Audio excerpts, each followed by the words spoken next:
Esto es Contexto Global, aquí en la pantalla de France 24. Mi nombre es Juan Pupiales y vamos a repasar los principales hechos del día. Estos son los titulares.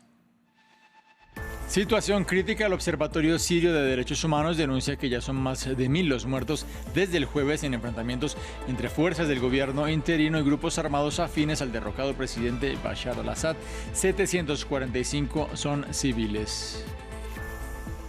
En Colombia ya están en libertad los 29 uniformados, 28 policías y un soldado secuestrados por los que el gobierno asegura eran pobladores instrumentalizados por las disidencias de las FARC.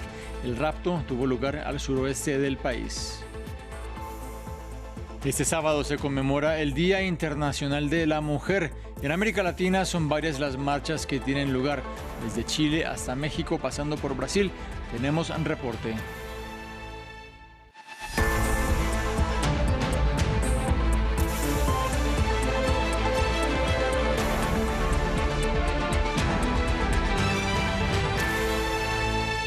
Extensa la situación en Siria. El país vive en varias zonas unos enfrentamientos que se desataron el jueves y cuya cifra de fallecidos superó los 1.000 este sábado. Es la estimación que entrega la ONG con base en Londres, Observatorio Sirio de Derechos Humanos, que asegura que entre las víctimas mortales hay 745 civiles. Se trata de la mayor escalada de violencia desde que hace 3 meses el grupo rebelde Hayat Tahrir al-Sham lideró la salida del ya expresidente Bashar al-Assad. Las fuerzas afines al actual gobernante Ahmed al-Sharaa han cargado contra la comunidad alawita, la rama del Islam a la que pertenece al-Assad, en zonas del oeste del territorio. Para entender quiénes hacen parte de esta comunidad, hemos preparado el siguiente informe.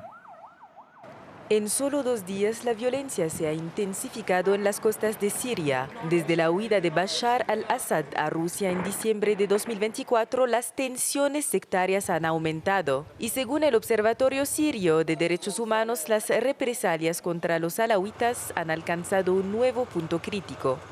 Durante décadas, la minoría alawita a la que pertenece el clan al-Assad ha estado estrechamente ligada al antiguo régimen sirio. Con el inicio de la guerra civil en 2011, los alawitas se convirtieron en la columna vertebral de los servicios de seguridad y el ejército, aunque pagaron un alto precio, ya que primero fueron carne de cañón en el ejército del Assad y ahora son blanco de represalias. Los alawitas son una rama heterodoxa del chiismo que venera a Ali, yerno de Mahoma. Su doctrina, nacida en el siglo IX en Irak, mezcla chiismo, cristianismo bizantino y creencias helenísticas. Hoy representan cerca del 12% de la población siria y viven sobre todo en el noroeste, en la costa y las montañas de la Taqiyya. Los alawitas practican su fe en privado, rezan en casa y rara vez en mezquitas. Solo los hombres son iniciados en la doctrina. Las mujeres no llevan velo, el alcohol está permitido y no siguen el ayuno del Ramadán ni la peregrinación a la Meca. Creen en la reencarnación y celebran una Eucaristía con pan y vino. Aunque en 1936 el gran muftí de Jerusalén reconoció a los alawitas como musulmanes, los sunitas los siguen viendo como herejes. Hasta el siglo XX, los alawitas fueron marginados y perseguidos. En las décadas de 1940 y 50 comenzaron a integrarse gracias al partido Ba'ath y su nacionalismo laico, y con Hafez al-Assad en el poder consolidaron su control del Estado. Sin embargo, tras 50 años de un régimen dominado por alawitas, la caída de al-Assad ha aumentado el temor hacia una venganza de la mayoría sunita del país, ahora en el poder. En otras noticias, parece haber optimismo de cara a las negociaciones para avanzar con el cese el fuego entre Israel y Hamás. Mientras el grupo palestino señaló que hay señales positivas para dar inicio a la segunda fase de la tregua desde Israel, dieron a conocer que enviarán este lunes a una delegación a Doha en donde transcurren estas conversaciones indirectas con mediación de Qatar y de Egipto. Hace ya una semana que terminó dicha primera fase y ambas partes se han acusado de sabotear las negociaciones al incumplir lo acordado. Se estima que Hamás aún tiene en su poder a una treintena de rehenes con vida. El líder supremo de Irán, el ayatolá Ali Khamenei, se pronunció un día después de que el presidente de Estados Unidos, Donald Trump, anunciara que envió una carta a ese país para negociar el acuerdo nuclear y amenazó con represalias si Irán se negaba. Khamenei dijo que un gobierno matón estaba incurriendo en una táctica de intimidación. Veamos más en este informe de Manuel Acano. Táctica de intimidación. Ese fue el calificativo que usó el líder supremo de Irán, el ayatolá Ali Khamenei, luego de que el presidente de Estados Unidos, Donald Trump, anunciara que había enviado una carta para negociar el acuerdo nuclear. Khamenei acusó a un gobierno matón, sin mencionar directamente a Estados Unidos, de querer imponer nuevas condiciones y no buscar la solución del problema.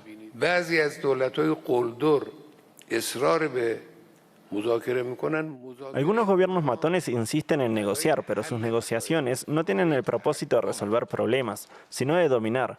Negociemos significa imponer lo que queremos a la otra parte en la mesa. Si aceptan, mejor, y si no, generemos una controversia porque se han alejado de la mesa de negociación. El viernes, Trump aseguró que había enviado una carta buscando un nuevo acuerdo con Teherán para frenar su programa nuclear de rápido avance y reemplazar el acuerdo nuclear del que retiró a Estados Unidos durante su primer mandato. También amenazó con una intervención militar si Irán no aceptaba. Tenemos una situación con Irán y algo va a pasar muy pronto, muy pronto. Supongo que hablarán de esto muy pronto y con suerte podremos llegar a un acuerdo de paz. Ya saben, no hablo por razones de fuerza o debilidad. Solo digo que prefiero un acuerdo de paz que lo otro, pero lo otro resolverá el problema. En 2018, el mandatario estadounidense retiró unilateralmente a Washington del acuerdo nuclear internacional que su país había firmado 3 años antes con Irán. El texto preveía el levantamiento de algunas sanciones contra Teherán a cambio de un control sobre las actividades nucleares iraníes, algo que llevó a que Irán se distanciara de sus compromisos y acelerara sus actividades nucleares. Cambiamos de tema. Fueron liberados en las últimas horas los 29 uniformados que permanecían secuestrados en la región del Cauca, al suroeste de Colombia. El anuncio lo hizo el ministro de Defensa, Pedro Sánchez, y la agencia AFP pudo constatar la noticia al registrar la salida de los agentes de seguridad de la zona. Son 28 policías y un militar quienes fueron privados de la libertad el jueves en el marco de una operación contra el narcotráfico.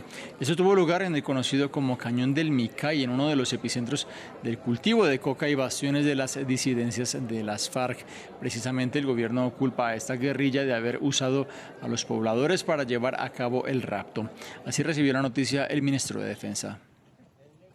Bienvenidos a la libertad. Los 29 uniformados secuestrados en el sector de la Hacienda Cauca han sido liberados con el acompañamiento de la Defensoría de Colombia, la misión de la ONU y la misión de acompañamiento al proceso de paz. Actualmente están bajo la protección de la misión humanitaria y la fuerza pública. Seguimos comprometidos con su bienestar y con la seguridad del país.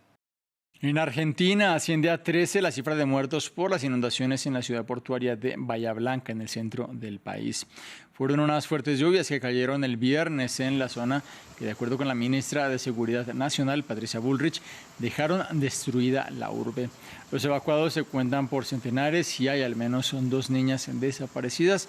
Unos 120.000 usuarios permanecen además sin suministro eléctrico. En el marco del Día Internacional de la Mujer, la presidenta de México anunció una serie de medidas como la ampliación de la pensión denominada Mujeres Bienestar y la construcción de 200 centros de cuidados infantil para las madres trabajadoras. También, como cada año, las mexicanas realizaron marchas en diferentes ciudades del país para denunciar la violencia física, económica o social. En la capital, al margen de esta protesta, varios colectivos invitaron a participar en actividades artísticas como en el Monumento a la Revolución, donde estuvo nuestra corresponsal Aurora Bayú. Nos encontramos en Ciudad de México, ciudad dirigida por la jefa de gobierno Clara Brugada y capital de un país igualmente presidido por una mujer, la presidenta Claudia Sheinbaum. Eso no impide que el panorama en cuanto a violencia de género sea uno de los más graves aquí en México de toda América Latina. En promedio, desde 2015 son asesinadas aquí en México 10 mujeres diariamente. La violencia machista sigue y afecta a las mujeres desde que nacen También el Instituto Nacional de Estadísticas aquí en México señaló un incremento en los últimos años de las denuncias por violencia intrafamiliar, de las denuncias por delitos de trata en contra de mujeres muy jóvenes y también los delitos sexuales en contra de niñas o adolescentes. Por eso, hoy y cada año, en el marco del Día Internacional de las Mujeres, aparecen en Ciudad de México y también en todo el país acciones de activismo, que es una forma de acción que combina el arte y la acción social justamente. Por ejemplo, horas antes de la mega marcha, familiares de víctimas de feminicidio o desaparecidas han colocado fotos de sus seres queridos en el Zócalo. También en estas vallas activistas intervinieron con arte el colectivo Las Sabinas, que propuso en esta plaza del Monumento a la Revolución de pintar símbolos feministas, porque de eso también se trata la lucha feminista, de visibilizar la discriminación hacia las mujeres y de tomar el espacio. Y también con esa intención, la presidenta Claudia Sheinbaum anunció hoy el establecimiento de 24 efemérides para reconocer a mujeres históricas en México, y habrá también en el Palacio Nacional, anunció exposiciones para honrar la memoria de estas figuras femeninas históricas. Fin del informativo. En minutos más noticias aquí en esta pantalla. Los invito a que se queden con nosotros.